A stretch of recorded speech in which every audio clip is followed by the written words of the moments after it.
Então vamos lá, comprometido. Todos os dias, até o dia da prova, correção de algumas questões de provas anteriores. Na tela aí, a prova de 2011, o assunto é História. Então vamos lá. A nossa prova começa com a questão de número 24. E aí, nessa prova de 2011, ela começa com essa charge aí, dizendo o seguinte. Observe a ilustração abaixo e responda a questão a seguir. Aí, revista Semana Ilustrada, 10 de janeiro de 1863. Aqui aparentemente parece um camarada aqui, diplomata, né? Parece um diplomata com uma bomba na mão. Vamos ver aí. E aqui fala, é diplomata mesmo. Então vamos lá. A charge ironiza um momento das relações diplomáticas entre Brasil e Inglaterra. Aí, falou em Brasil e Inglaterra, a gente já sabe, questão Christie. Sobre questão Christie, o que a gente vai para a prova não pode esquecer? Primeiro, questão Christie, Brasil e Inglaterra. Tem relação com a escravatura? Com a abolição? Tem. Tem relação com o aspecto comercial? Tem. Tem relação com abuso de autoridade? Tem. E também tem relação com a ausência de poder dissuasório da Marinha, no caso, a nossa Marinha, né? Christie tentava aí, com essas medidas aí, impor melhores tratados comerciais mais vantajosos para a Inglaterra. Final disso tudo, o rompimento das relações diplomáticas entre Brasil e Inglaterra. E não pode esquecer aí que tem um assassinato no meio aí, né? Assassinato, apresamento de mercadorias e também o fechamento dos portos, né? O fechamento não, como é que eles chamam quando não deixa ninguém entrar e sair do porto? Não é isolamento não, tem um nome que se dá aí. Bloqueio naval. Isso, bloqueio naval. Então vamos lá. Lembrando, Marquinhos, só aproveitando a questão, lembrando que isso daí impediu do Brasil comprar o seu primeiro encoraçado, ok? Sim, corveta Brasil. Então vamos lá. A charge ironiza o momento das relações diplomáticas entre Brasil e Inglaterra durante o reinado de Dom Pedro II, no episódio que ficou conhecido como questão Christie. É correto afirmar que entre os fatores que originaram a referida questão encontra-se... Então vamos lá. Sobre a questão Christie. Vamos ver. Alfa. A arbitrariedade da Marinha Inglesa. Houve arbitrariedade da Marinha Inglesa? Sim. Que vistoriava os navios brasileiros para impedir o contrabando de produtos que pudessem ocorrer com as manufaturas inglesas? Aí não, né? Não era essa a intenção, não. Era mais com relação a... Eu esqueci o nome da lei, que era justamente essa questão de escravos. Aberdeen. Era mais com relação ao Aberdeen. Então não. Bravo. A prisão de 3 oficiais ingleses da fragata Forte, fundeada no Rio de Janeiro, em 1862, que embriagaram-se e desacataram autoridades policiais brasileiras. Bom, não vejo erro nela, parece ser a resposta. Viu algum erro nela aí? A princípio não, reserva. Charlie, a prisão de traficantes escravos no ano de 1862 por desobedecer os tratados e leis firmados entre os governos brasileiros e ingleses e proibiram terminantemente o tráfico de escravos africanos para o Brasil. Olha só. Tudo bem. Veja bem. Isso com certeza existiu. Isso aqui. Porém, a gente não estuda isso na nossa bibliografia, tá? Isso aqui é correto, mas não está dentro do contexto do estudo do alfa-alfa. Não tem dentro da nossa bibliografia a referência desse acontecimento, embora muito provavelmente de fato ele tenha acontecido. Mas como não faz parte, a gente parte para o outro. Delta. O saque ao navio inglês Prince of Wales, naufragado no litoral de Torres, no Rio Grande do Norte, em 1860. Naufrágio do navio é correto. Que a sua carga foi como é que chama? Foi roubada, certo também. Só que tá pegando aqui é que isso não aconteceu no Rio Grande do Norte. Certo? Confirma aí, eu acho que foi no Rio Grande do Sul. Foi no Sul aqui. Mas a gente vai confirmar lá no... A gente vai confirmar lá no resumo desse tempo. E eco, a ação do almirante Warren, que apresou 5 navios mercantes brasileiros conduzidos para a Enseada de Palmas, bloqueando em seguida o Porto de Janeiro. Opa, pegou, hein? Isso aqui também está certo. Vamos ver se no resumo tem alguma coisa para elucidar melhor.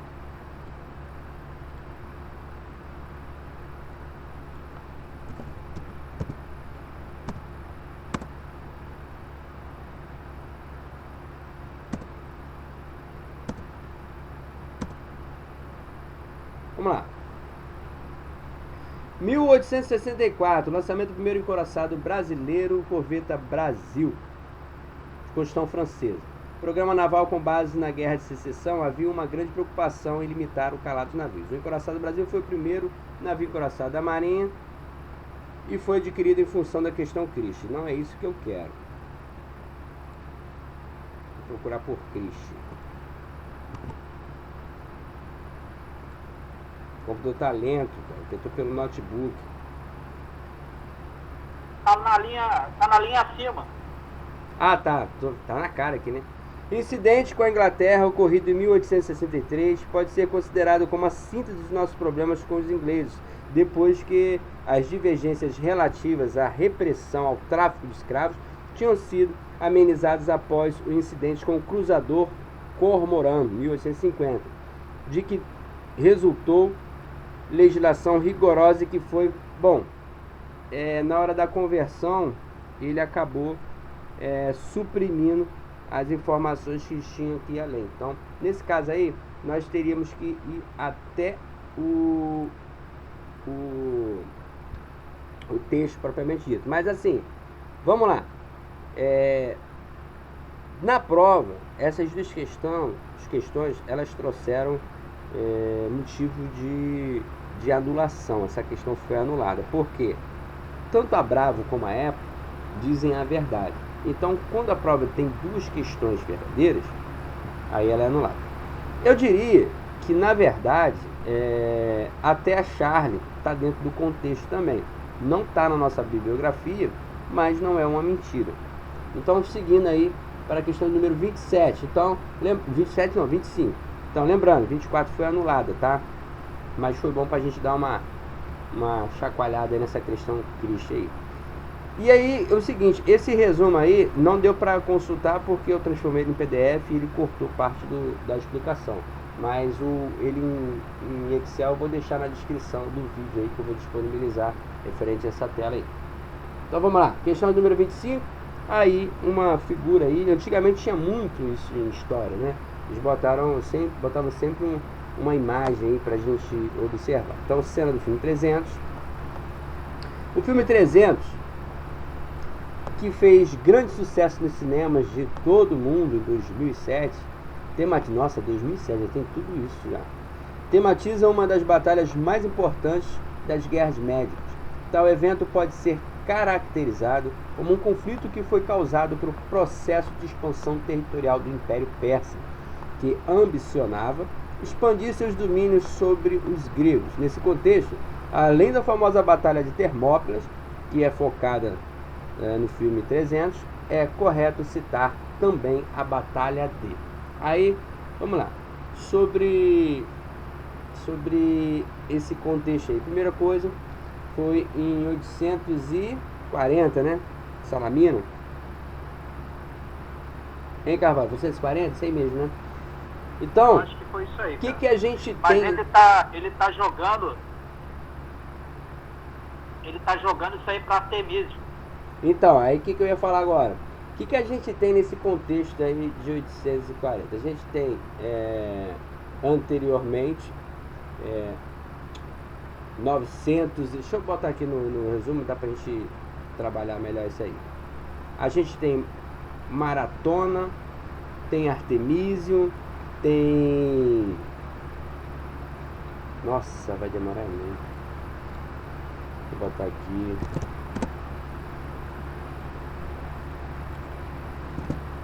...490, que é a Maratona, né? 492. Tem a questão do Monte Athos. E Aqui, pronto. Vamos lá. 490. Primeira tentativa de invasão, a segunda tentativa, porque a primeira deu errado, né? Deixa eu pegar logo a primeira aqui. 492, lembrando que isso é decrescente, né? Porque é antes de Cristo. Primeira tentativa, aí o exército mais a esquadra no Hellespont, lá no Dardanelos atual, e na Trácia, em direção ao interior da Grécia. Não deu resultado satisfatório. Essa não deu certo. 492, mas foi a primeira. Eles tentaram contornar o Monte Athos e não deu certo. A segunda tentativa, 490, desembarque do exército na Ática, depois de haver cruzado o Egeu. Mais uma vez deu ruim. Desembarque em Maratona aí, parece que os gregos já estavam cientes que o pessoal ia desembarcar lá. Aí 480 vem a grande batalha aí do contexto do Alfa-Alfa, porque cai quase todo ano alguma coisa sobre ela, que foi a primeira grande batalha naval da história. E de uns tempos para cá tem enrolado aqui, porque as duas aconteceram no mesmo ano, eles têm trazido, né, a parte da batalha de Artemiso. Só que aí é um contexto diferente, né? A batalha de Salamina foi decisiva. E embora o de Artemiso tenha ocorrido em 480, ela tinha uma outra finalidade, que na verdade ela era uma espécie de apoio à batalha de Termópilas que estava acontecendo. Então nesse momento aí a gente tinha a batalha de Salamina, tinha a batalha de Artemiso e batalha das Termópilas. Só que a Artemiso ela tem relação com as Termópilas e não com a de Salamina. E de vez em quando aparece na prova aí querendo fazer essa confusão entre as duas. E a gente não pode esquecer que logo depois teve a de Plateia, né? Que é justamente onde finalizou aqueles 50 mil soldados lá que estavam largados lá próximo a Atenas. E ela também tem um contexto com a batalha de Salamina. Aqui eu poria o contrário, tá? Eu poria Artemiso acima e Salamina abaixo, justamente para ficar próximo de Plateia. Aí voltando lá a questão. Então vamos lá. Baseado nisso, sobre o filme 300, aí a gente vai separar tudo que tem a Salamina e a Artemiso. Então tem Artemiso, Salamina, Artemiso. Então não há nada que você possa desprezar aqui. Vai ter que analisar uma por uma. Alfa, Artemiso. É correto citar também a batalha de Artemiso, onde, apesar de estar em desvantagem numérica, conseguiram, utilizando manobras complicadas no Estreito de Messina, derrotar a gigantesca armada persa do rei Xerxes. Bom, não houve essa derrota, né? Não houve essa derrota. Eles ganharam a batalha, mas não houve derrota. E outra coisa, desvantagem numérica é uma verdade. Agora, manobras complicadas não, porque era um estreito. Então, nada a ver isso aqui. Bravo. Salamina, na qual os atenienses, apesar de contarem com uma armada heterogênea, era heterogênea? A de Xerxes era heterogênea. Composta basicamente por navios oriundos das ilhas gregas. Derrotaram, não era o Dário que estava lá, né, gente? Era o Xerxes. Charles, Salamina, onde os atenienses, liderados por Temístocles, contando com poucas e pequenas embarcações, obtiveram sucesso conseguindo a destruição da gigantesca, mas heterogênea, armada persa do rei Xerxes. É isso aí. Essa é a resposta, tá? Delta, Artemiso, onde os gregos, contando com o apoio da armada persa, que apesar de mais numerosa, era composta por navios heterogêneos, que não tinham fidelidade. Pô, aí ele malhou no final, né? Não tinha fidelidade ao rei Xerxes, eles tinham sim. E é com Salamina, onde os atenienses, espartanos, contando com o apoio das cidades da confederação do Peloponeso, esse Peloponeso veio depois, né? Conseguiram derrotar a gigantesca, mas inexpressiva, não era inexpressiva, e não era o rei Dário. Logo a seguir, assinou a paz com os gregos. Não, ele continuou. Ele foi derrotado, assinou paz nenhuma. Então vamos lá. Gabarito correto, letra Charles da questão de número 25, né? 25. 25. Vamos para a questão número 26. Observando o mapa abaixo a respeito do período colonial durante a Idade Moderna, a resposta à questão responde a questão seguinte. Aí o que a gente vê na tela? Aqui que eu falo, né? Botou a imagem, para e dá uma olhadinha nela, porque tem informações precisas. O que a gente pode ver aqui? Isso aqui parece rotas comerciais, né? Parecem rotas comerciais, né? A maior parte é direcionada aqui a parte da Inglaterra. Olha só, uma só para Espanha, e aqui a gente tem Inglaterra, onde tem várias rotas, tanto para os Estados Unidos, Nova York, para Jamaica, para a América do Sul. Então, sobre isso, vamos verificar. Considerando as informações do mapa, é correto afirmar que, vamos lá, o monopólio das atividades comerciais do governo espanhol sobre o Atlântico, olha só, ele deu a Espanha quase não tem rota aqui, ela só tem uma para a Inglaterra aqui, e recebe uma de peixes, carne da América. Não pode dizer, através desse gráfico, que a Espanha está realmente manobrando aqui ainda. Você note que antigamente o quadro não poderia ser desprezado, tá? A figurinha não poderia ser desprezada, não. Bravo. A atuação da nascente marinha dos Estados Unidos projetando o imperialismo colonial desse país sobre a América Central. Olha só, América Central, é isso aqui, né? Bom, sobre a América Central eu tenho dos Estados Unidos uma, duas e um retorno, dois retornos. Tem duas idas e dois retornos. A gente fala de alimentos e madeira e gado. A gente pode dizer que isso aí é um monopólio, mas não vou negligenciar e discriminar, não.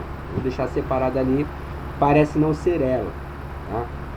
Charlie, a intensificação das atividades marítimas e comerciais das colônias espanholas com a América do Norte e com a África.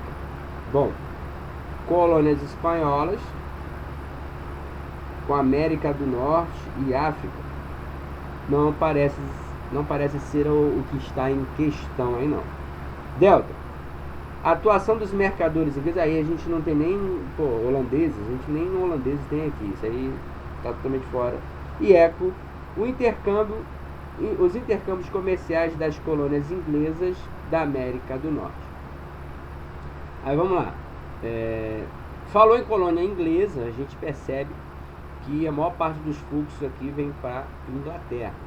Então eu tenho Inglaterra com fluxos para a Europa, Inglaterra com fluxos para a América Central, e Inglaterra com fluxos também para a África do Sul.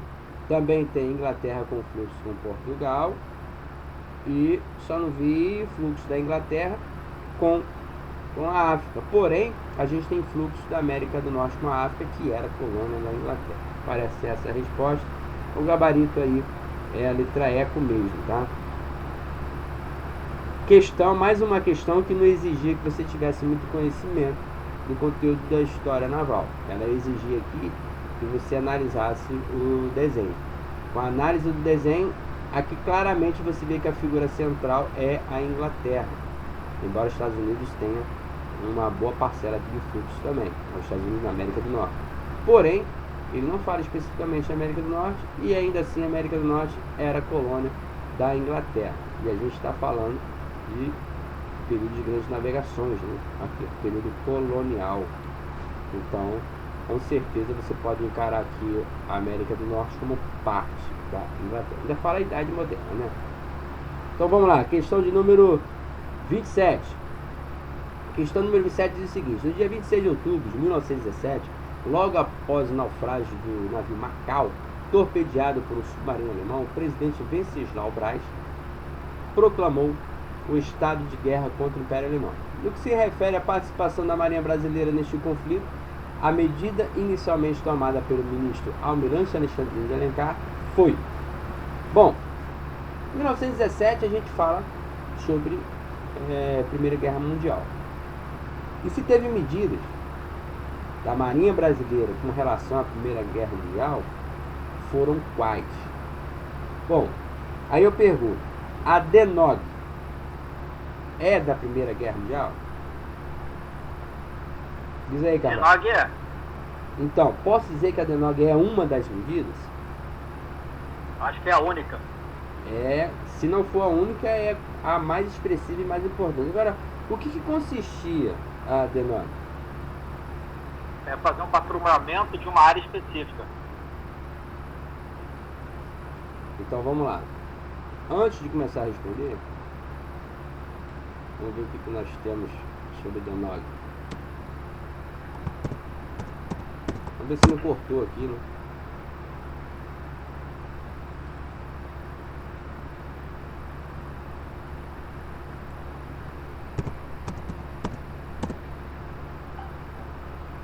DENOG, Primeira Guerra Mundial. Aí aproveitando, cortou, né? Divisão Naval Operação de Guerra, DENOG, comandada pelo Pedro Max Fontaine, constituída de 2 cruzadores de Rio Grande do Sul, 4 torpedeiros e um rebocador, né? Cortou muito das informações aqui, não dá nem para ajudar com esse resumo em PDF, não. Vou ter que trazê-lo na forma de Excel mesmo, tá? Então vamos lá, letra alfa. Criação de 3 divisões navais, Norte, Centro e Sul, com a missão de patrulhamento nas águas costeiras brasileiras. O que você me fala sobre isso aí? Guerra. Hã? Segunda Guerra. Não. Não. É a Primeira Guerra Mundial mesmo. Espera aí que eu vou te mostrar aqui. Em operação de guerra conhecida pela sigla de DENOG. Isso aconteceu? Sim. Charlie, criação de uma força-tarefa para, de imediato, integrar as forças aliadas que combatiam os alemães no Mediterrâneo. Delta, compra de navios mais modernos e de submarino para, de maneira mais eficaz, patrulhar a costa brasileira. Isso aqui não. Isso aqui tá fora.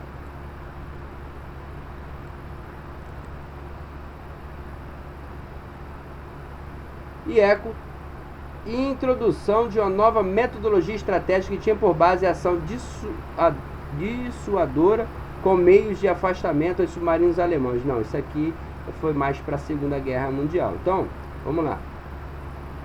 Delta e Eco com certeza estão fora.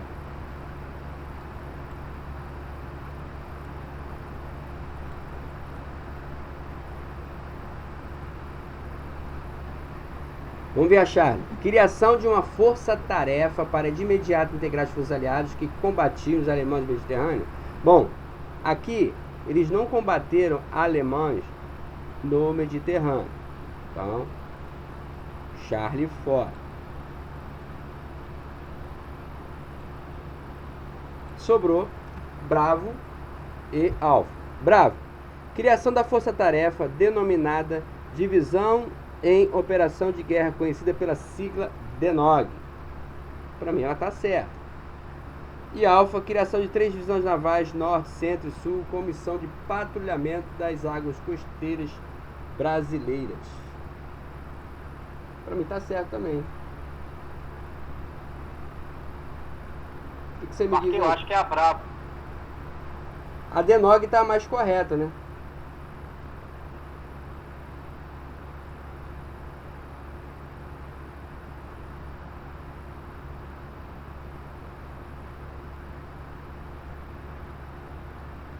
Deixa ele abrir aqui o arquivo aqui, que eu vou dar uma...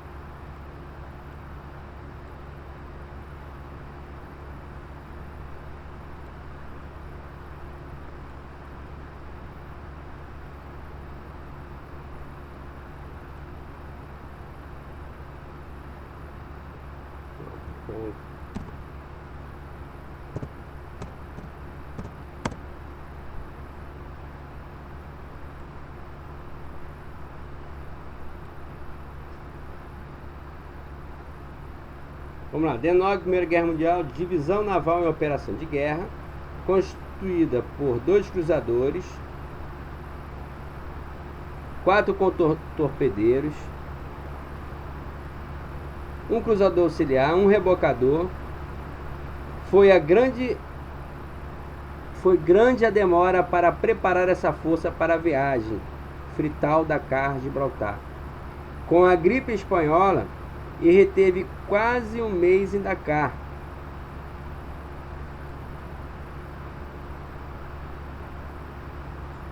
Ela chegou a Gibraltar após quase 2 meses e meio de viagem, somente na véspera do armistício, havendo unicamente a notícia do encontro com um submarino que talvez tenha sido atingido por um contratorpedeiro. Assim, a nossa força não teve efetivamente teste real de batalha. Aí agora, Força Naval.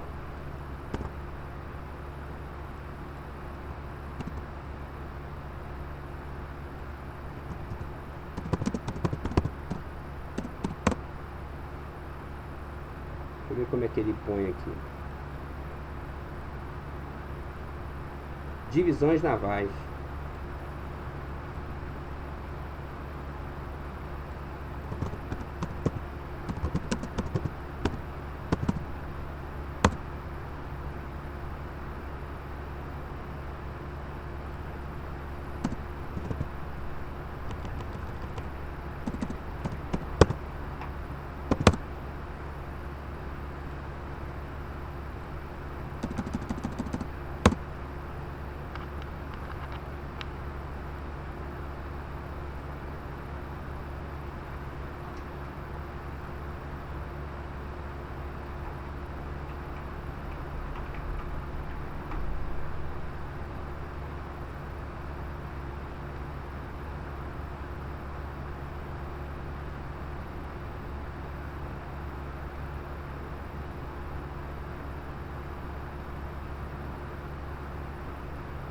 Não tô conseguindo achar, Carvalho.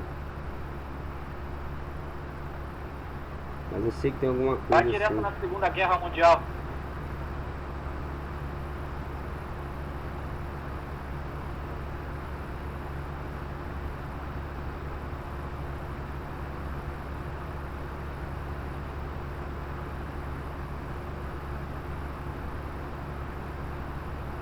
É, tá aqui. Comando Norte, Nordeste, Leste, Centro. Sede Belém, Segunda Guerra Mundial. Não é questão da primeira não, então você tem razão. Nesse caso aí, pô, mas tem alguma coisa assim sobre 3 divisões?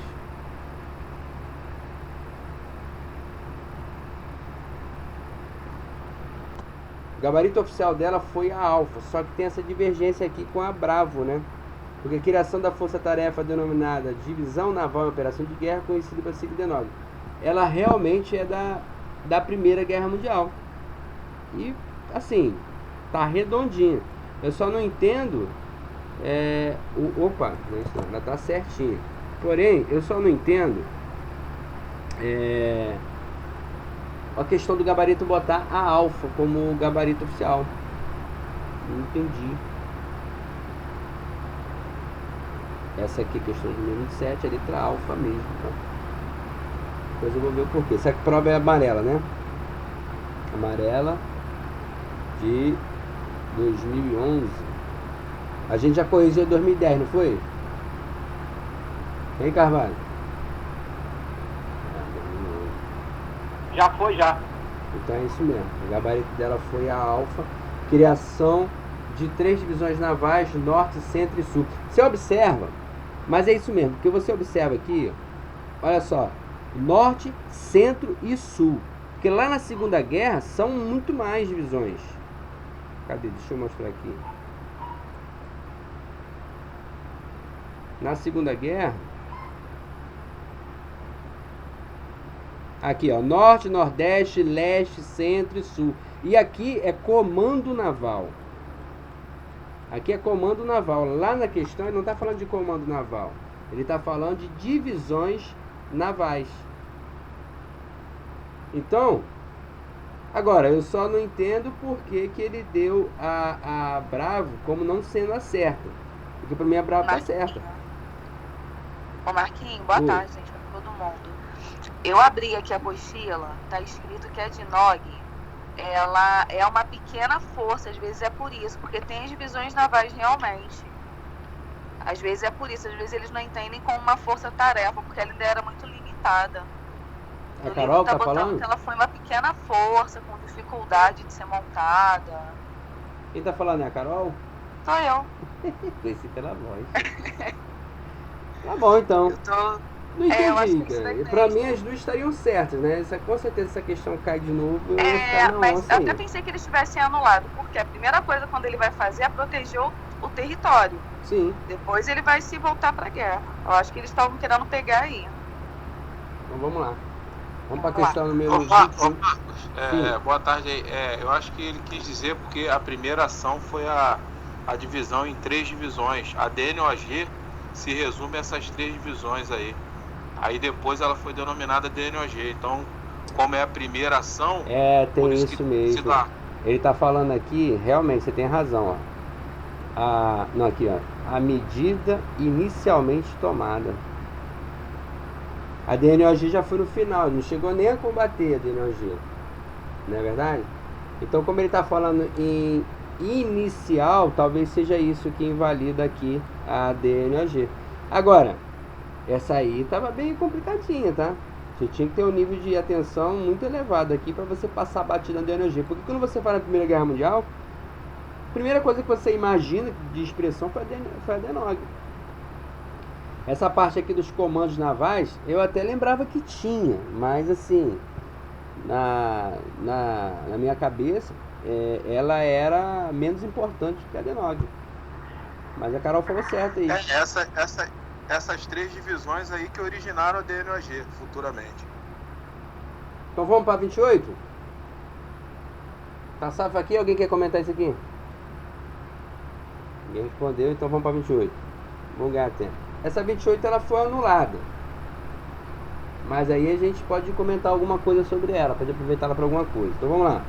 Observe o mapa abaixo e responda a questão a seguir. Aí o que a gente tem no mapa? Tem os continentes, né? Parece uma... Aqui. Aquela parte do descobrimento do Brasil, né? Grandes navegações. Fala aí sobre ouro, escravos, pedras preciosas, especiarias. Período das grandes navegações, né? Fonte, almanaque de abril, 98, não ajudou muito, não. Observando o mapa, é possível identificar várias rotas de navegação, sendo correto afirmar a respeito delas que... você tem que encarar uma por uma, né? Então vamos... Primeira é a rota 1. Cadê a rota 1? A rota 1 é a pontilhada. A rota 1, Lisboa, Porto Seguro e Calicut. Então, vamos ver. Rota acidental. Pode ser. Tendo em vista estar indo para as Índias e devido a uma calmaria ter chegado de forma totalmente casual às terras brasileiras e espanholas. Aí a nossa bibliografia ela cita a casualidade, mas ela não aposta na casualidade. Ela não aposta. Mas só foi brasileira, não foi espanhola não. Quando ela fala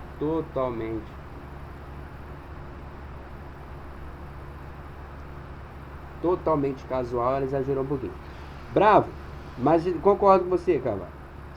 Bravo, a viagem 3 foi proposital. Vamos ver qual é a viagem 3.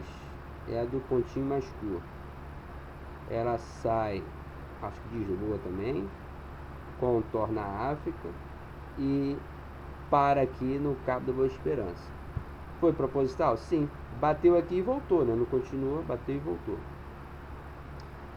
Tendo em vista o Tratado de Toledo ter reconhecido a Ilha da Madeira, o arquipélago dos Açores, o de Cabo Verde e a costa da Guiné como domínio espanhol. Bom, esse não foi o motivo dela parar aqui, não. Então não concordo com ela, não. Ela parou aqui porque era difícil passar por aqui, né? Tanto que ele recebeu o nome de Cabo das Tormentas.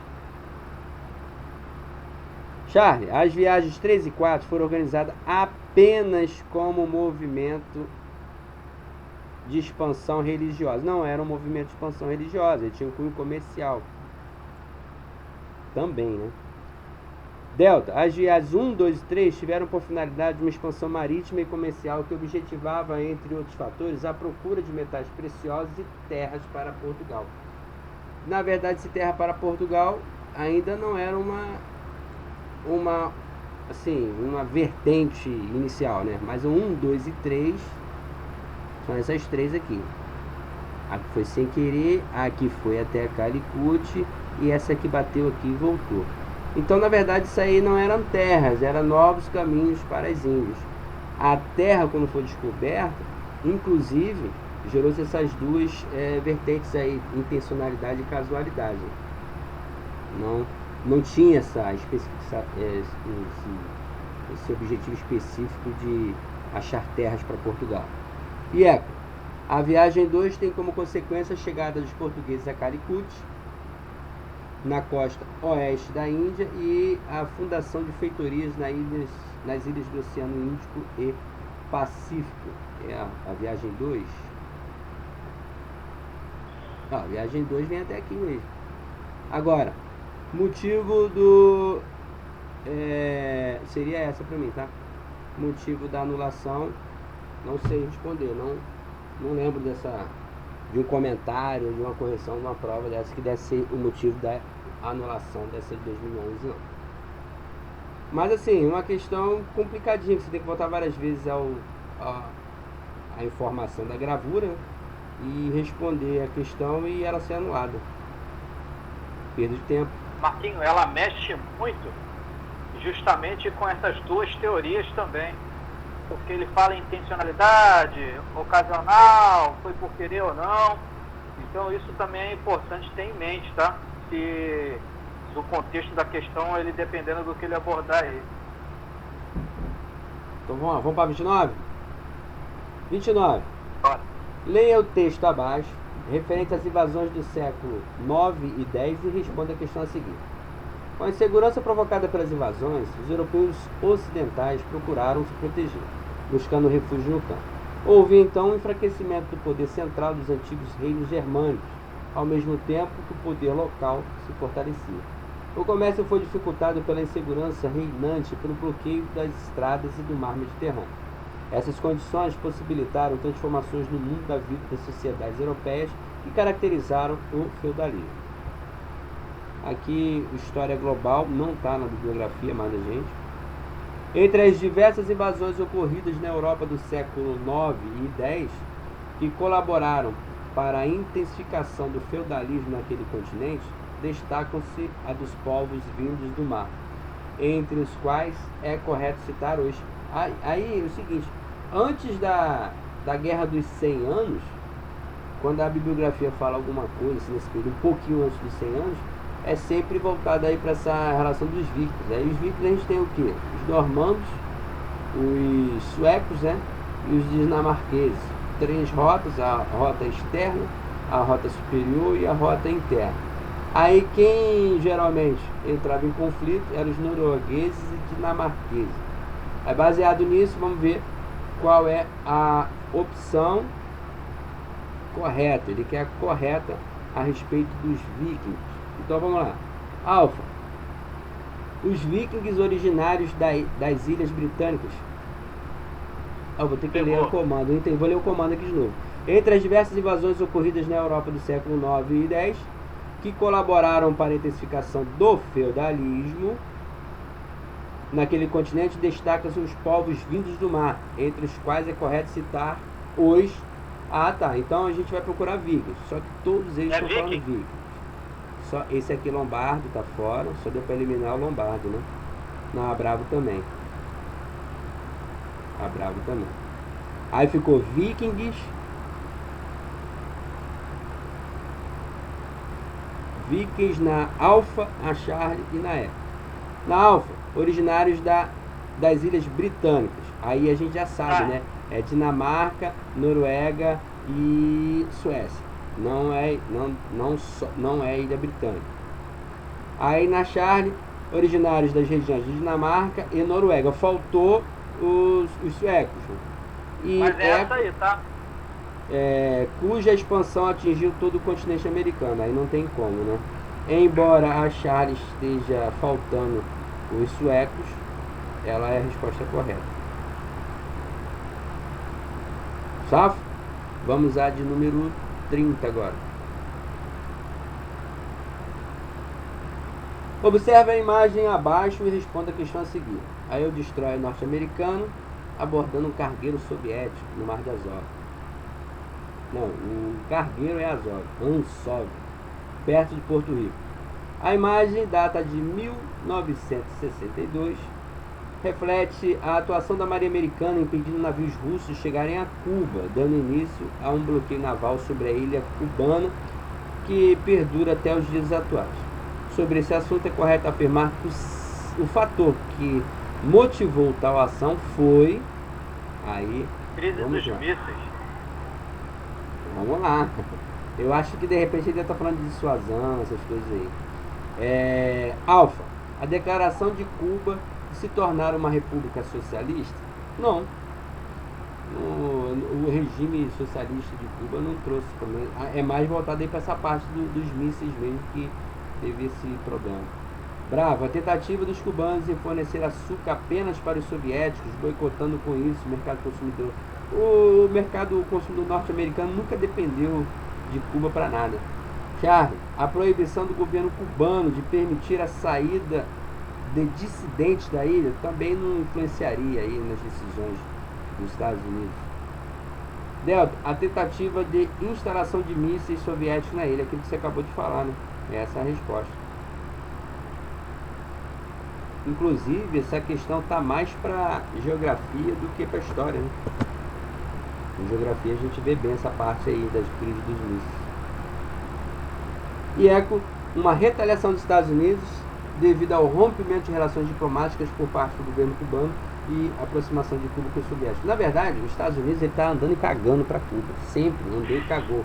Nunca dependeu. Então o que eles faziam, deixaram de fazer, pouco importava para os Estados Unidos. Eles só se envolveram nisso quando surgiu essa questão dos mísseis, porque se coloca uma base de mísseis ali em Cuba, significava um problema de nível de segurança nacional para os Estados Unidos, tendo visto que ele estava naquele período de Guerra Fria lá com a União Soviética. Então aí a gente encerra essa parte aí da prova de 2011. Agora o próximo vídeo a gente vai fechar aí para 2012.